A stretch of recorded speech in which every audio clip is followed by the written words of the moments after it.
Muy bien, buenos días. El día de hoy vamos a ver otro tema. El tema que quizá mucha importancia y relevancia tiene en esta etapa de lo que se le conoce como la Edad Media. Allí definitivamente quien brilló con luz propia es el gran Dante Alighieri. Hoy entonces veremos la literatura medieval de Dante Alighieri. La Edad Media, más o menos les explico cómo era. Como ustedes saben, la Edad Media tiene una duración aproximadamente de 1000 años, casi 10 siglos. Comienza en el siglo V hasta el siglo XV. Términos del siglo XV. Y la Edad Media nos transporta pues a ese lugar donde existen castillos, reyes, monarcas, príncipes, nobleza, el clero, el clero. ¿El clero qué era? Era que la religión en ese entonces tuvo muchísimo poder en la Edad Media. Y también las comarcas. Esto quiere decir de que el castillo estaba bien protegido, principalmente el rey, sus hijos, o sea, los príncipes, la nobleza y los clérigos eran los que habitaban en el reino. Alrededor del reino existía lo que se llamaban las comarcas. Allí vivían los siervos y las comarcas eran pues ciudadelas, pequeños lugarcillos, pero muy desordenado. No habían calles definidas ni nada por el estilo. Y es así entonces como se va desarrollando la Edad Media. Pero también no olvidemos que en la Edad Media aparecieron lo que se le conoce a los caballeros andantes, ¿no? A los caballeros andantes. ¿Y quiénes eran los caballeros? Eran hombres muy de confianza del rey, del rey. Entonces ellos impartían justicia, caminaban, recorrían todos los lugares, impartiendo un poco de lo que es la justicia. En la literatura medieval, a nivel ya de todo lo que vendría a ser el desarrollo propio, resaltan algunas obras y allí, por ejemplo, aparecen los cantares de clerecía que venían a ser la literatura culta, solamente que tenían que ver con lo que era los que sabían escribir y leer. La gran mayoría en esta etapa de la historia no sabían leer ni escribir. Solamente los clérigos y el rey y toda su descendencia, los únicos que sabían leer y escribir. Entonces aparecen los mesteres de juglaría. Son ellos los encargados de transmitir la literatura. Visitaban de comarca en comarca y allí los reunía a todos e impartían y contaban las hazañas de los grandes hombres. En el contexto histórico-cultural de lo que vendría a ser la Edad Media, ¿cuándo comienza la Edad Media? Con las invasiones germánicas y se da el fin del Imperio Romano de Occidente. Roma fenece por las invasiones germánicas, para que ya posteriormente se comienzan a formar los famosos reinos. Por eso se le conoce como la división de reinos en Europa. Y en la división de reinos en Europa surge la transformación de las organizaciones político, social y económica. Entonces, ya cada reino veía estos asuntos de su organización, tanto política, social y económica. Y por ende, después que se da la división de reinos en Europa, comienza el inicio de la Edad Media. En la Edad Media surge el feudalismo. El feudalismo es la que prácticamente una clase social alta, la que va a someter a un grupo o a la gran mayoría del pueblo. A través de esta pirámide, quiero más o menos mostrarles de que quién estaba en la cúspide o cómo estaban formadas las clases sociales en lo que vendría a ser la Edad Media. Les decía de que en la parte superior estaba el rey y luego estaban los duques, los condes y los altos prelados. Cuando hablamos de altos prelados estamos hablando representantes de la iglesia de ese entonces. Eran los famosos clérigos. Luego estaban los caballeros, los señores, los obispos y los abades.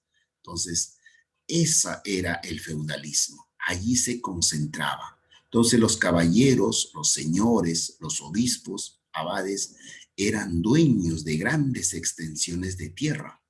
Entonces, ellos tenían que tener sus siervos, o sea, gente que atendía. Y usted al costado ve de que, por ejemplo, la gente del pueblo era la que se encargaba de toda la actividad, diríamos, económica para sustentar la Edad Media. Y la parte de abajo, finalizando esta pirámide, podríamos decir que estaban los soldados, campesinos y los siervos, que conformaban la gran mayoría de esta etapa de la Edad Media. Les decía hace un momento que la literatura medieval aparece o se da dentro de lo que podríamos mencionar entre los siglos 5 y 12. A ver, aquí la literatura todavía era incipiente, había escasez de obras literarias entre el siglo 5 y el siglo 12. A partir del siglo 12 aparecen ya las lenguas romances. ¿Qué cosa eran las lenguas romances? Las lenguas romances, mis queridos alumnos, desde que cada reino que ya se había establecido, pues ellos ya contaban con su propia lengua. Allí, por ejemplo, aparece la lengua que nosotros, como hispanohablantes, hablamos, ¿no? Valga la redundancia. Es el castellano o el español. También aparece el francés, el italiano y el portugués. Son lenguas descendientes del latín, Esto más o menos a partir del siglo XII, ¿Y qué sucedió en el siglo XII? Aparecen las primeras manifestaciones literarias. Ahora sí podemos decir. Y lo que se dan son los cantares de gesta. ¿Qué cosa eran los cantares de gesta? Eran extensos poemas épicos, anónimos, recitados por juglares. Entonces, ¿quiénes eran los juglares? Los juglares eran personas que transmitían oralmente de comarca en comarca, de poblado en poblado, y hablaba de las grandes hazañas de los hombres o de los caballeros que ellos ya sabían. Pero ¿por qué era la oralidad? Porque, como vuelvo a repetir, la gran mayoría de la gente en la Edad Media no sabía escribir ni leer. ¿Cuáles eran sus temas o los temas de los cantares de gesta? Tenían una base histórica, mezclan la ficción con la historia. ¿Y cuáles eran los objetivos? Exaltar los valores nobles de antiguos guerreros. Los antiguos guerreros que luchaban contra monstruos, ¿no? Dentro de la imaginación, por supuesto, o también luchaban por su patria o por los reinos, en consolidación de sus reinos. Y esos eran los grandes héroes y a eso se le conocía como cantares de gesta. Y entre los que sobresalen en estos cantares de gesta son, por ejemplo, el poema de Mio Cid. Mio Cid, que significa mi señor, esto se da en España. España recuerda a Rodrigo Díaz de Vivar, que era su nombre, como el más máximo héroe que tiene la literatura española o la historia española en sus inicios, porque él unifica al reino a través de su lucha, de sus guerras, las posesiones que toma e inclusive participa en la expulsión de los árabes. Los árabes tomaron España casi por 400 años. Estuvieron los árabes, por eso que nuestra lengua española, la lengua que hablamos nosotros, el 6% es de lengua proveniente de la lengua árabe. Caso, por ejemplo, la palabra jazmín, que es el nombre de una flor, es árabe. O si usted, por ejemplo, ha escuchado la palabra alfalfa, alelí, ¿no? Son, por ejemplo, ejemplo de algunas palabras que provienen del árabe. Esto es, por ejemplo, hablaban del Mio Cid, el gran caballero, ¿no? Mio Cid, a propósito, fue puesto por los árabes, que significa mi señor. También tenemos el cantar de los nivelungos. Esto, manifestación propia de un cantares de gesta. También tenemos la canción de Rolando, la canción de Rolando, y también el Woofol, ¿no? Que se han desarrollado dentro de la literatura medieval. Apareció ya esto entre los siglos XII y XIII, apareció la poesía provenzal. Miren, ya la poesía comenzó entonces como género lírico, apareció la poesía. Ustedes recuerdan, por nuestros estudios, casi en lo que se estaba dando la poesía, si bien es cierto, en la literatura latina, romana, pero no con lo que ya propiamente apareció en la Edad Media. Pero a este se le puso un nombre, provenzal. La primera lírica culta que surgió en Provenza y otras cortes del sur de Francia. Entonces, ¿por qué recibe o qué cosa es provenzal? Provenzal es una región que está al sur de Francia, se llama Provenza. Entonces, como ahí nació este tipo de poesía, una lírica culta, o sea, un poco difícil, que era para la gran mayoría de interpretación, se le puso el nombre de la poesía provenzal. ¿Cuál era el tema de estas obras o de esta poesía provenzal? El tema era amoroso netamente, escrita por trovadores. Los trovadores eran estas personas que cantaban, que tocaban sus instrumentos y a través de ella, pues recitaban, ¿no? Recitaban. Y ahí nace pues el amor cortés. Y el amor cortés no es más que la vida propia de lo que sucedía en los castillos, ¿no? El amor de los condes, el amor de la princesa, de los príncipes, etcétera, etcétera. Y esto magníficamente fue interpretado por los trovadores o juglares, o juglares. Entonces usted tiene que recordar bastante quién era el juglar o quién era el trovador. Aquellas personas que llevaban, ¿no?, estas historias, estas poesías a las comarcas, a los pueblos. Pero ¿qué contaban? ¿Qué decían? Era en cuanto a lo que, por ejemplo, la poesía provenzal era pues el amor cortés que se daba. Bien, también en el siglo XIV aparece el dulce estilo nuevo o el dolce estilo nuevo, ¿no? Que significa el dulce estilo nuevo. Escuela literaria fundada en Italia. ¿Por quién era organizada? Organizada por letrados que compusieron obras poéticas en toscano. Mira, un poco difícil, de poder analizarlo en ese entonces, ¿no? ¿Qué tenía la escuela literaria fundada en Italia? Una intención renovadora, basada en nuevas formas métricas y en incorporación de recursos expresivos refinados. Entonces, el dulce estilo nuevo, ¿no? O el nuevo estilo dulce, o el dulce estilo nuevo, pues principalmente buscaban de la poesía que tenía que ser más refinada,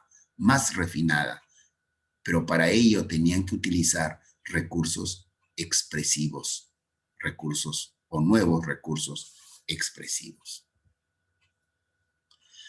Ahora sí, en esta parte ya nos detendremos a hablar acerca de lo que fue Dante Alighieri. ¿Quién fue Dante Alighieri? Siempre lo vamos a ver a nivel de todas las fotografías, de los cuadros, etcétera, o pintados, porque todavía no existía la fotografía en ese entonces, pero allí siempre con un laurel puesto en la cabeza y con ese turbante que él usaba.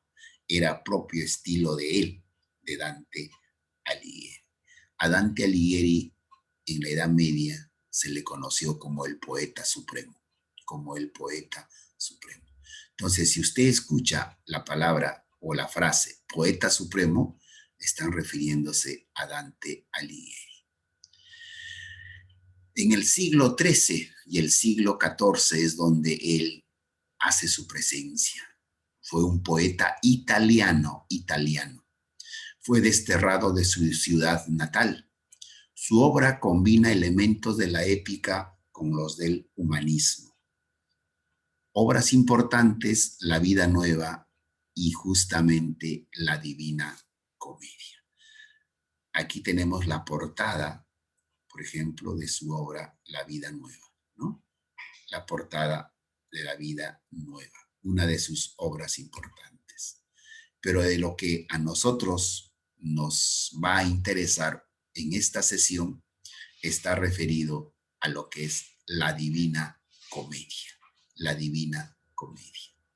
Características de la Divina Comedia. Es una epopeya simbólica narrada en verso. ¿Qué significa ello? Todo de lo que está presente en esta obra es simbólica, o sea, el simbolismo. Por ejemplo, el infierno, el paraíso, ¿no? El limbo de lo que es, por ejemplo, el purgatorio, todos son simbólicos, son simbólicos. Está narrada en verso, o sea, tiene un inicio y una continua hasta llegar al final. Es una obra maestra de la literatura italiana y universal. Entonces recordemos siempre que la Divina Comedia es una obra literaria italiana y a la vez es universal. Por eso que nosotros lo estamos estudiando, porque es universal. Considerada la síntesis del pensamiento medieval. Si tú, por ejemplo, quieres saber cómo fue el pensamiento de la Edad Media, qué cosa pensaban los hombres de la Edad Media, pues si lees la Divina Comedia, allí te vas a enterar de cómo se pensaba en la Edad Media. Dante Alighieri entonces muestra su opinión política en esa obra, su concepción religiosa. Acuérdate que la Edad Media estaba prácticamente, todo era la religiosidad puesta de manifiesto, ¿no? Y también una visión histórica de la época, más o menos cómo era la época de la Edad Media. La presencia del simbolismo del número 3, la Santísima Trinidad, el equilibrio y la estabilidad y el triángulo. Quiero decirte que la Divina Comedia está basado por el pensamiento medieval. Y el pensamiento medieval era sinónimo de el pensamiento religioso de la época. Entonces, trasladado a su obra del gran Dante Alighieri, lo va a encontrar de esa forma, ¿ya? Desde el punto de vista religioso es esta obra. ¿Cómo está estructurado y cuál es su trama? Dividida en 3 partes. Acuérdate bien ello, para que usted pueda contestar, ¿no? Es el infierno, el purgatorio y el paraíso. Cada parte consta de 33 cantos a excepción de la primera. Cada canto está dividido en estrofa de 3 versos, en decasílabos que suman 33 versos por canto. ¿Quiénes son los principales personajes? Dante, entonces es una obra narrada por él, escrita por él, y él también es personaje dentro de la obra, personificación de la humanidad. Entonces, cuando él muere, fallece, porque eso es pues la historia que él cuenta, él muere y a partir de ahí cuenta la historia.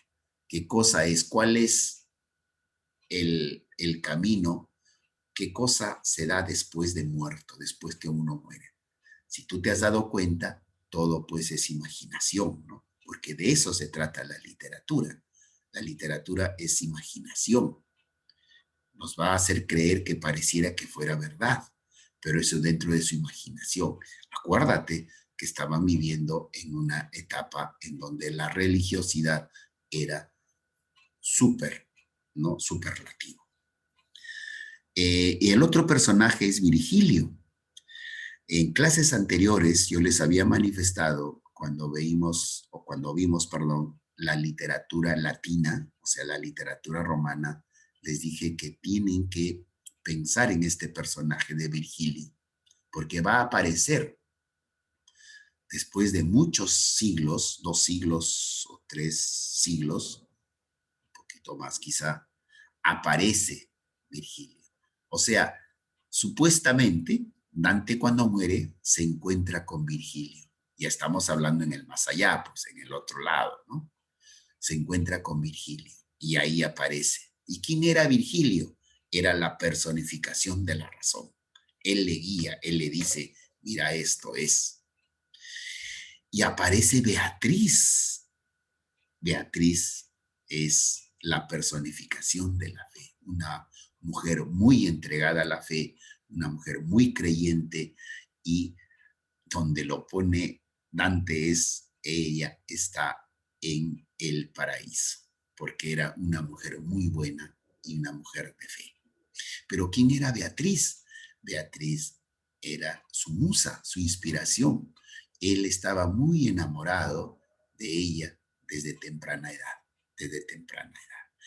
Pero lamentablemente no se llegan a, en vida no se llegan. O sea, te estoy trasladando a la obra, te estoy contando. Acuérdate que esta obra fue escrita cuando él estaba vivo, pero él hace ver de que ya le toca morir y por consiguiente te cuenta la historia. Es allí donde se une con Beatriz. Un encuentro con personajes históricos, miren. Entonces, cuando él recorre esta parte de después de fallecido, después de muerto, se encuentra con personajes históricos y la contemplación de los destinos merecedores de sus acciones.